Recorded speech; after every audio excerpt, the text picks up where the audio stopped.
অনুষ্ঠানের শুরুতেই দর্শক আপনাদেরকে একটু ভাবতে বলবো। ধরুন আপনার আদরের ছোট বোন স্বপ্ন দেখছে বড় হয়ে ডাক্তার হবে, কিন্তু বাবা মায়ের সামর্থ্য নেই। এখন ভরসা একমাত্র আপনি। দর্শক, গ্রাম থেকে শহরে আপনারই কাছে পাঠিয়েছে, ভেবে দেখুন তো এখন আপনি কি করবেন। দর্শক, আর যাই করেন নিশ্চয়ই পড়াশোনা বাদ দিয়ে তাকে দিয়ে পতিতাবৃত্তি করাবেন না, কিন্তু 12 বছরের ছোট্ট বোনকে দিয়ে তাই করিয়েছে পাষণ্ড এক বড় বোন। এরকম কিছু ঘটনা নিয়েই 21-এর চোখের আমাদের এবারের পর্ব। পুরো সময়টাতে আপনাদের সঙ্গে আছি আমি ইলিয়াস হোসাইন। অনুসন্ধানে সহায়তা করেছেন জুলহাস কবির। অন্তু, বয়স 12 বছরের একটু বেশি। গ্রামের বাড়ি চাঁদপুর। বাবা মা যাকে পড়াশোনা করতে ঢাকায় পাঠিয়েছিলেন বড় বোন মাফিয়ার কাছে, আর সেই বোনই কিনা অন্তুকে 2000 টাকার বিনিময়ে 35 বছরের এক যুবকের কাছে দিয়ে দিলেন ঘণ্টা খানেকের জন্য। কেন সেটি নিশ্চয়ই বলার প্রয়োজন নেই, কিন্তু অন্তুর স্বপ্ন পড়াশোনা করবে, নিজেকে ডাক্তার হতে হবে। সেই স্বপ্ন পূরণের যে এমন চড়া মূল্য দিতে হবে সেটি জানা থাকলে হয়তো এমন স্বপ্ন মরে গেলেও দেখতো না অন্তু। এখানে কারা আসে?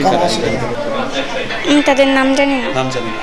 কি করে তারা? সে কাজ করে চলে যায়। অন্তুর এই অন্ধকার জীবনে পা দেবার বয়স 2 মাস, কিন্তু প্রথম দিনের সেই দুঃসহ যন্ত্রণাদায়ক অভিজ্ঞতা সে আজও ভুলতে পারেনি। বলছে যে তুমি ভাইটার সাথে একটু কথা বলো, আমি আসতেছি। আচ্ছা, বলে চলে গেছে। কে? আমার আপু। লজ্জার কারণে সে মাকে এসব কথা খুলে বলতে পারেনি। বাসায় জানে? বাড়িতে জানে? না, বাড়িতে জানে না। বাড়িতে কি বলে আনছে? পড়াশোনার জন্য। পড়াশোনার জন্য। আমার আম্মুর কাছে কিছু বলিনি। অন্তুর বোন মাফিয়া গ্রামে 2 বার বিয়ে হবার পর ঢাকায় এসে সবশেষ পরিচয় হয় বাবু নামে একজনের সাথে। মূলত বাবুর কথাতেই মাফিয়া এই পথে পা বাড়ায়। বাবুর সাথে মাফিয়ার বিয়ে হবার পর গ্রাম থেকে মাস 2 আগে নিজের ছোট্ট বোন অন্তুকে আনার পর সবশেষ ভাগ্নি মনিরাকে এ পথের সাথে পরিচয় করায় মাফিয়া। মনিরার বয়স এখন মাত্র 8 বছর। না, আমার আব্বু গুলো জানে না। না জেনে তোমার বাইরে পড়াশোনা করতে আবার বাড়ি নিয়ে যাবে? হ্যাঁ, কইছে আমার আন্টি। আমরা আম্মু বকা দিচ্ছে, তারপর আব্বুরে। ঘটনার এখানেই শেষ নয়। মাফিয়াকে না জানিয়ে অন্তুর দুলাভাই অর্থাৎ মাফিয়ার স্বামী বাবু নাকি অন্তুকে বিক্রি করবারও চেষ্টা করেছিল, আর তাতেই নিজের বিবেক নাড়া দেয় বাবুর বাসায় আসা যাওয়া আছে এমন একজনের। অন্তুকে উদ্ধারের আশায় ওই মেয়েই আমাদেরকে এসব তথ্য জানান। ওখানে যাওয়ার পরে মেয়েটা আমাকে ইশারা দিয়ে ডাক দিচ্ছে, কথা বলতে চাইছে। তো কথা বলার পরে মেয়েটা আমাকে সব খুলে বললো, এরকম প্রবলেম হয়েছে, কি সমস্যা, ওই ধরনের পরিবেশে আছে, ওর আপন বোনকে দিয়া কাজ করাইতে চাইছে। এগুলো মেয়েটা আমাকে নিজেই বলছে। পরে মেয়েটা আমাকে লাস্ট টাইম যখন নিজে ফোন দিছিল বাহির সাইড থেকে, মেয়েটা বলছে যে ওকে নাকি বাহিরে পাঠায় দেওয়া হবে। এখন সেটা বিক্রি করে দিবে না ওকে কাজের জন্য পাঠানো হবে, সেটা তো আমাকে খুলে বলতে পারেনি। ওকে বলছিল যে ওকে বাংলাদেশে বাইরে পাঠিয়ে দেওয়া হবে। তার পরামর্শ এবং কৌশল অবলম্বন করে আমরাও গ্রাহক হিসেবেই বাবুকে ফোন করি, কিন্তু অপরিচিত বলে মাফিয়ার স্বামী বাবু প্রথমে আমাদেরকে যেতে দিতে রাজি হয়নি। হ্যালো, আসসালামু আলাইকুম বাবু ভাই। বাসায় যাওয়া যাবে নাকি? আপনারা চিনি না, মিশুরি আপাকে চিনি।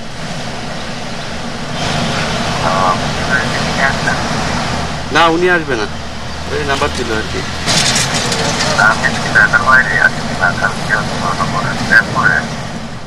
ও, ঢাকার বাইরে। পরে অবশ্য বাবুর চেনা জানা একজনের পরিচয় দিলে ভেতরে যাবার অনুমতি মেলে। আপনার নাম কি? মাসুদ। মাসুদ। আপনি কি এখন কোথায় আছেন? আমি এখন আছি মগবাজারে। আপনার বাসাটার সাথে আমি চিনি না। মগবাজার থেকে মোড়টা লাগবে, মার্কেটটার সামনে। হ্যাঁ, আর সামনে যে ডান দিকে যে রাস্তা, এটা রামপুরের। হ্যাঁ, রামপুরের দিকে, ওই রেল লাইনের দিকে। রেল লাইনের দিকে, রেল লাইন যাওয়ার আগে হাতের বাম সাইডে সাতনা উইমেন্স জেনারেল হাসপাতাল। হ্যাঁ, আচ্ছা আচ্ছা। এখানে এসে আমার ফোন দেন। বাবুর বান্ধবী ঠিক যেভাবে বলেছিল সবকিছু সেভাবেই হয়েছে, কিন্তু এলোমেলো অন্তুর জীবনের গল্প যেন পাহাড়ের চেয়েও দুর্গম আর পাথরের চেয়েও কঠিন মনে হচ্ছিল। কি বলছিল ফারজানাকে? বলছিলাম যে আপু এখানে আমি থাকবো না, আমাকে নিয়ে যান। অসহনীয় এমন জীবন থেকে অন্তু মুক্তি চায়, নিজেকে মুক্ত করতে চায় নিজের বড় বোনের বন্দি নরক থেকে। তোমার কি এগুলি করতে ইচ্ছা করে? দর্শক, অন্তুর জীবনের করুণ এমন পরিণতি জানার পর আপনাদের কি মনে হয়েছে তা জানি না, কিন্তু আমাদের মনে হয়েছে অন্তুকে উদ্ধার করা প্রয়োজন। অন্তুকে পাচারের হাত থেকে বাঁচানোর জন্য যা যা করা প্রয়োজন আমরা তাই করেছি। এসব তথ্য জানার পর আমরা অন্তুকে উদ্ধারের জন্য পুলিশের সহায়তা চাইলে পুলিশ তাকে উদ্ধারে এগিয়ে আসেন।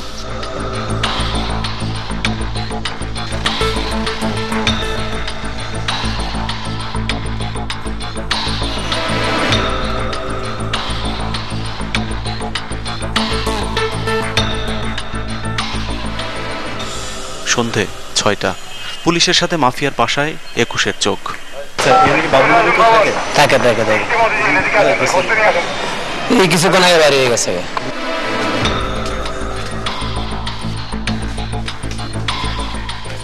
বাসার ভেতরে যেতেই আমাদেরকে দেখে চমকে ওঠেন মাফিয়া, অথচ মাত্র ২ ঘন্টা আগের ঘটনা অস্বীকার করেন সে। আমি এখানে কোনো কিছুই করি না, আমি বাসার ভেতরে কোনো লোকজন তুলি না, কোনো লোকজন আনি না বাসায়। বাইরের মেয়েদেরকেও পাওয়া যায় মাফিয়ার এই বাসায়, আর ছেলেদের সাথে যোগাযোগের কাজটি করেন তার স্বামী বাবু।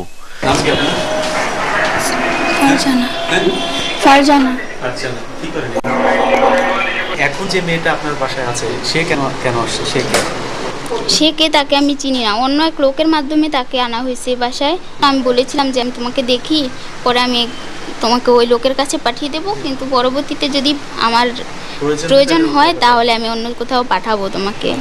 আপনি এই পাঠাপাঠির কাজটা আপনি করেন না? হ্যাঁ। মূলত মাফিয়ার বাসাটি এসব অপকর্মের জন্যই ব্যবহৃত হয়। মাফিয়ার কাজ দুই পক্ষের সাথে যোগাযোগ করিয়ে দেয়া। দেখা গেছে যে আমি যদি গেস্টের কাছ থেকে ৫,০০০ নিয়ে দেই, ওই মেয়েকে আমি ৩ দিয়ে দিই, অন্য যার মাধ্যমে আসে তাকে আমার ১ দিতে হয়, আমার ১ থাকে। আর যদি বাসা ইউজ করতে চাই সেক্ষেত্রে কত টাকা নেন? না, আমার বাসা যদি ইউজ করতে চাই, আমি শহরে কাউকে আনি না, তারপরে যদি আসে আমাকে রুম ভাড়া বাবদ ১,০০০ টাকা দিয়ে যায়। আর মেয়েদের পাওয়া না গেলে মাফিয়া নিজেই এই কাজটি করেন, তখন আবার পুরোটাই তার। আমি সব সময় এটা করি না, আমি বাসায়ও কোনো কিছু করি না। মাস ৩ আগে মাফিয়ার বাচ্চা হবার কারণে আপাতত সে এই কাজ করতে না পারায় নিয়ে আসে অন্তুকে। বয়স কম হবার কারণে ছোট বোন অন্তুর চাহিদাও নাকি অনেক।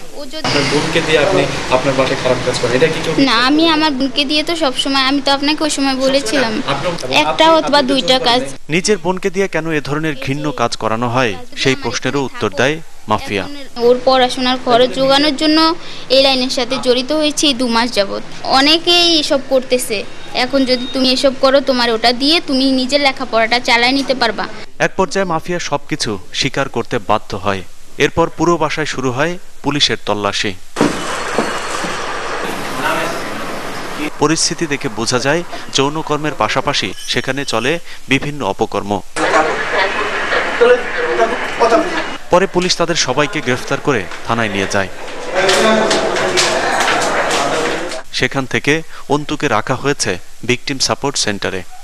দর্শক, ভাবতে বলেছিলাম আপনার ছোট বোনের দায়িত্ব দেয়া হলে আপনি কি করবেন? নিশ্চয়ই এতক্ষণে কিছু একটা ভেবেছেন। একটু মিলিয়ে দেখুন তো মাফিয়ার ভাবনার সাথে আপনার ভাবনা মিলছে কিনা। হয়তো মাফিয়াও এমনটি ভাবেনি, কিন্তু তাকে এ কাজ করতে উৎসাহ জুগিয়েছে তার স্বামী বাবু। বাবুর কথা মনে রাখতে হবে দর্শক, তার কথায় একটু পরে আসবো। তার আগে আপনাদেরকে নিয়ে ঘুরে আসবো অন্তুর গ্রামের বাড়ি থেকে। মাফিয়ার কাছ থেকে ঠিকানা নিয়ে আমরা অন্তুর গ্রামের বাড়ির উদ্দেশ্যে রওনা হই, কিন্তু মাফিয়া যে ঠিকানা দিয়েছিল ওই এলাকায় ওই নামে কেউ থাকে না। দুই মেয়ে টাকাটা এটা আমি চিনি না। আপনি স্থানীয়? হ্যাঁ, না, এই নামে আমি চিনি না। তার মানে আমাদেরকে ভুল ঠিকানা দেওয়া হয়েছে। আমরা শেষ পর্যন্ত অনেক খোঁজাখুঁজির পর অন্তুর মামার বাড়ি খুঁজে পাই। অন্তুর মামা মজনু মিয়া মাফিয়ার ব্যাপারে সে জানে, তার ভাগ্নি কোটি কোটি টাকার ব্যবসা করেন, সেই রকম অবস্থা। ছোট বোনকে নিয়ে গেছেন ডাক্তার বানিয়েই ছাড়বেন। যেটা ডাকাত থাকে এটা বাড়িঘর করছে ডাকা। হ্যাঁ, করলো কি করতো সে? এটা অনেক ফুটপাতের দোকান আছে, দোকান আছে তার, সে দোকানদারি করে। একবারে ছোটটা কি করে? ছোট এই ওই যে ছোট এই যেটা ডাকা থাকে এই বুনের ঘরে থাকে। পরে মামার কাছ থেকে ঠিকানা নিয়ে আমরা খুঁজে পাই অন্তুর নিজের বাড়ি। অন্তুর মা ফরিদা বেগম। অভাবের সংসার, স্বামীর সাথে যোগাযোগ নেই কয়েক বছর, যে কারণে তার এখন একমাত্র ভরসা বড় মেয়ে মাফিয়া। আর ভবিষ্যতের জন্য তাকিয়ে আছেন অন্তুর দিকে। ফরিদা বেগম এখনো ভেবে বসে আছেন, ছোট মেয়ে ঢাকার বড় স্কুলে পড়ছেন, সংসারের সব অভাব একদিন সেই গুছাবে। ছোট মাইয়াটা স্কুল ভর্তি করাইছে, যেহেতু গার্মেন্টস আর কি করে, তখন এখানে স্কুল ভর্তি করিয়া দিচ্ছে। অনেক পরীক্ষা দিয়ে অনেক পড়ে নাকি তা জানি না, বলছি স্কুল বন্ধ। এরকম হয় যে আপনার বড় মেয়ে ওই কাজটা করে এবং সে আপনার ছোটটাকেও পড়ালেখার নাম করে নিয়ে ওই কাজেই ব্যবহার করছে, এরকম যদি হয়? না না, পরীক্ষা না দিচ্ছে। বাবা মার আপন মানুষের এমন স্বপ্নকে আমরা শ্রদ্ধা জানাই, কিন্তু যাদের কারণে অন্তুর জীবনের স্বপ্নগুলো আজ দুঃস্বপ্নে পরিণত হয়েছে তাদের বিচার আপনাদের মতো আমরাও দেখতে চাই। দর্শক, এতক্ষণ যে ঘটনাটির বর্ণনা দিয়েছি সেই ঘটনার অন্তু বা মাফিয়ার কারোরই নাম বা ঠিকানা আসল নয়। সামাজিক মান মর্যাদার কথা চিন্তা করে আমরা তাদের ছদ্মনাম ব্যবহার করেছি, কিন্তু নাম না জানা এরকম হাজারো অন্তুর জীবন আজ মাফিয়া আর বাবুদের কারণে যৌনপল্লীর চার দেয়ালে বন্দী। দর্শক, তাদের গল্প শোনাবো, তার আগে বিরতিতে যাচ্ছি। আশা করছি ফিরে এসে সঙ্গে পাবো।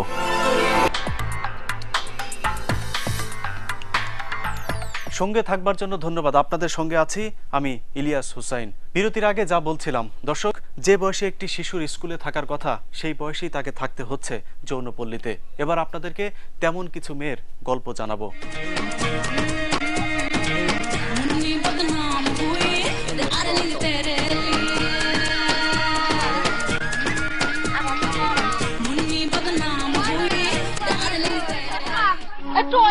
টাঙ্গাইল যৌনপল্লী, 2-4টি এনজিওর সহায়তা এখানকার যৌন কর্মীদের সন্তানরা স্কুলে যাবার সুযোগ পায়। অন্যরা সকলেই ছোট থেকেই শুরু করেন মায়ের পেশা। আমরা কি যদি প্ল্যান নিয়ে খাই বাঁচতে পারবো? তখন অবলা না করে নিজের শরীরটা লোক নিজে পারবো, শরীরটা নিজে শেষ করে দিই। নেশা করলে সব কষ্ট ভুলে যাবে। এখানকার অধিকাংশ মায়েরাও চান তার মেয়ে ওই পেশাতেই থাকুক। কেউ কেউ সন্তানদের মারধর করে বাধ্য করেন ওই কাজ করতে। বলে তুই কি লাইনে নামবি এরকম বলেছে, বলে দুদিন পরে এরকম গালাগালি দিয়েছে আমাকে। কেউ আবার নিজের অজান্তে জড়িয়ে পড়ছেন পতিতাবৃত্তিতে। একটা মহিলার আপা ডাকতাম, সেই আর কি আমার বললো যে দেখ বোন, তুই এইভাবে কাজকর্ম না, এইভাবে রাস্তায় রাস্তায় না থেকে তুই চল তোরে বাসায় কাজে দিয়ে দি। আমি তার কথা মতন বাসায় কাজে আসলাম, কিন্তু বাসায় কাজে এসে দেখি এইখানে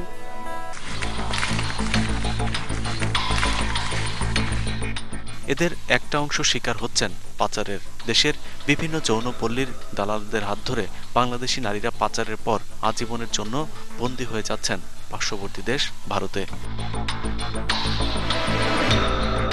দর্শক, এ তো গেল নিজের ইচ্ছায় অথবা পাচারের শিকার নারীদের নিষিদ্ধ পল্লীর গল্প, কিন্তু যারা অভাবের সংসারের হাল ধরতে এই পথে নামতে চান না তাদেরকেও অনেকটা জোর করে নামিয়ে দেওয়া হচ্ছে এই পথেই, তাও আবার সরকারি ব্যবস্থাপনায়।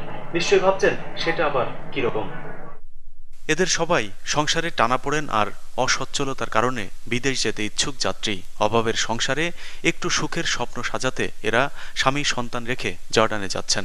জর্ডান, সংযুক্ত আরব আমিরাত সহ মধ্যপ্রাচ্যের বেশ কয়েকটি দেশে পোশাক শ্রমিক ও গৃহকর্মীর ভিসায় কয়েক লাখ মহিলা শ্রমিক কাজ করছেন। তবে বিভিন্ন কাজের কথা বলা হলেও তাদের অনেকে ফিরে এসেছেন সম্ভ্রম হারিয়ে। গেছিলাম না ভালো, দিছিল বাসা বাড়ি কাম, মালিক ভালো না, মালিক খারাপ। একটা অসহায় মেয়ে 7 বছর লেবানন থাইকাইছে, ও বাংলাদেশ আইছে একদম শূন্য খালি হাতে, একটা চাদর আর একটা সুইটার গায়ে দিয়ে আসছে। চাঁদপুরের মরিয়ম, হাজেরা আর রহিমা জর্ডান গিয়েছিলেন একটু বাড়তি উপার্জনের আশায়, কিন্তু সেখানে সম্মান বিক্রি করে দিতে রাজি না হয় ফিরতে হয়েছে খালি হাতে। ধুইতো আমার আত্মারালে ধুইতো, এই যে খাওন দিত না, খিদের ছুটে ভাই নিজের পেশাবকে নিজে খাইছি। মারি থেকে মাথায় আউটে গেল পর আর আমি কিছু করবেন নি, জ্ঞান আসল আমার। 6 মাস পাগলা গারদ আসছিলাম, আমার খাওয়াই দিছে, আমার হাত পাও ধোয়াই দিছে, আমার অন্য একটা মানুষ দেখ কাপড় চোপড় পরাই দিছে। অনেককে আবার সেখানকার বাড়ির মালিকের কাছে শারীরিক নির্যাতনের শিকারও হতে হয়েছে। বিদেশ যাই মানুষ মরবে, বিদেশ গেছিলাম বাপ মা তুই, পয়পুলান তুই, স্বামী তুই, যে ভালো করে লেখাপড়া করম, ভালো করে খাওয়ান দিব। 3.5 মাস আসছিলাম, 3.5 মাসের মধ্যে আমারে মার দূর করতে চাইছিল, আমি বাসায় পলাইছিলাম। আশ্চর্যের বিষয় হলো জর্ডান সহ এমন 2-1টি দেশ আছে যেসব দেশে পুরুষ শ্রমিক না নিলেও নারী শ্রমিক নেওয়া হচ্ছে। বর্তমান সরকারের আমলে শ্রমিক রপ্তানির অন্যতম ভরসা হয়ে দাঁড়ায় এসব নারী শ্রমিক। আর তারা দেশে ফিরে এ ধরনের নির্যাতনের হাজারো অভিযোগ করলেও মন্ত্রী জানান তার কাছে নাকি এ ধরনের কোনো অভিযোগই আসে না। তারা যৌন হয়রানির শিকার হচ্ছে, এই কথাটা আমি অ্যাডমিট করলে মানে কি সবাই অ্যালার্ম হয়ে যাবে। কাজেই এসব কেস খুব সীমিত, আমাদের কাছে এখন পর্যন্ত কোনো কেস এই ধরনের কেস আসেনি। এটা হাইপোথেটিক্যাল কেস নিয়ে আমি তোমার মেসেজ দিতে যাবো কেন? So far I am concern, আমি জানি যে এই ধরনের কেস হচ্ছে না। তবে মধ্যপ্রাচ্যের ব্যাপারটা আবার একটু আলাদা। সেখানে কিন্তু তাদের আগমন ঘটে বা দেশ থেকে তাদের প্রত্যাগমন ঘটে অভিবাসী শ্রমিক হিসেবে। শুধু তাদের সঙ্গে অন্য ধরনের কিন্তু জালিয়াতি, ছলচাতুরি, বঞ্চনা যেভাবে বলুন না কেন, এগুলো তাদেরকে যে করা হচ্ছে কিন্তু অন্য একটি মাধ্যম ব্যবহার করে, যেখানে তাদেরকে একটা চাকরির একটা লোভ দেখিয়ে তাদেরকে নিয়ে যাওয়া হচ্ছে এবং পরবর্তীতে তাদেরকে পতিতাবৃত্তিতে লিপ্ত হতে বাধ্য করা হচ্ছে। দর্শক, একুশের চোখ সবসময় দৃষ্টি রাখে অন্যায় অনিয়মের দিকে। আপনার চারপাশে যখন যা কিছু ঘটছে তা যদি আপনার কাছে মনে হয় অপরাধ, অবিচার, তাহলে আমাদেরকে জানাতে ভুলবেন না। একুশে টেলিভিশন আপনার পাশে দাঁড়াবে, তুলে ধরবে আপনারই কথা। আমাদের সাথে যোগাযোগ করতে পারেন এই ঠিকানায়। প্রযোজক একুশের চোখ, একুশে টেলিভিশন, জাহাঙ্গীর টাওয়ার 10, কারওয়ান বাজার, ঢাকা 1215। ইমেল করতে পারেন chok@ekushe-tv.com এই ঠিকানায়। কথা বলতে পারেন 0197212123 এই নম্বরে। মনে রাখবেন, কাউকে হেয় প্রতিপন্ন করতে যেন আপনি ব্যবহৃত না হন। ভালো থাকুন, সুস্থ থাকুন, একুশের সঙ্গে থাকুন, এই প্রত্যাশায় বিদায়।